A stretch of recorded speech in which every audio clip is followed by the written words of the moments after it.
আজি 13 চিৰাং যেটো কনস্টিটুৱেন্সি আছে ইয়াত ইউপিপিএলৰ এটা বৃহৎ যোগদান কাৰ্যসূচী আমাৰ ব্লক কমিটি আয়োজন কৰিছে।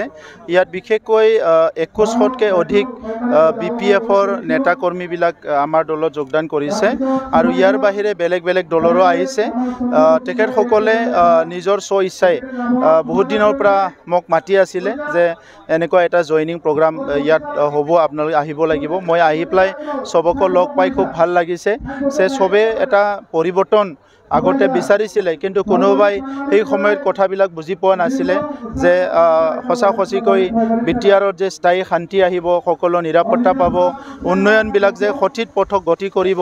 আজি এই গোটেই পৰিৱেশটো দেখিবলৈ পাই সকলো আনন্দিত হৈছে আৰু আজি আমি ইউপিপিএল দলত তেখেতসকলক আদৰি লৈছোঁ। অনাগত দিনত বিটিআৰ অঞ্চলটো স্থায়ী শান্তি কৰি ৰখাৰ কাৰণে, এই অঞ্চলক সদায় নিৰাপদ কৰি ৰখাৰ কাৰণে, এই অঞ্চলৰ উন্নয়নৰ কাৰণে আমি সদায় কাম কৰি যাম। যিখিনি কাম কৰিছে ৰাইজৰ আশীৰ্বাদ আৰু ৰাইজৰ মৰমটো লৈ ইয়াতকৈ আৰু অধিক গতিত আমি কাম কৰিম।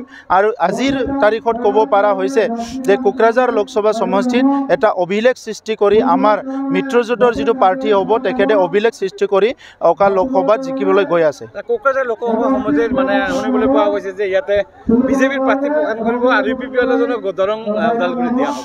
নাই, এনেকুৱা একো আলোচনা হোৱা নাই। আমি কম দিনৰ ভিতৰতে আলোচনা হ'ব, তেতিয়া আপোনালোকক জনাই দিম। আজি কিমান মান জইন কৰিলে? আজি ইয়াত 2100 তেখেতসকলে অকল বিপিএফৰে আছে আৰু চব মিলি পেলাই প্ৰায় 2500 মানুহ ইয়াত জইন কৰিব।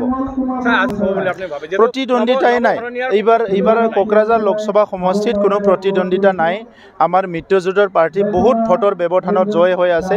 কাৰণটো হৈছে যে প্ৰধানমন্ত্ৰী নৰেন্দ্ৰ মোদী ডাঙৰীয়াই ভাৰতবৰ্ষখন যিটো নতুন ৰূপত আজি ডেভেলপমেণ্টৰ কামবিলাক কৰি আছে, যে বিশ্বগুৰু এটা স্থান পাবলৈ গৈ আছে, যিটো তেখেতৰ মিছন আৰু ভিজন, এইটো সকলোৱে মানে ভাল পাইছে।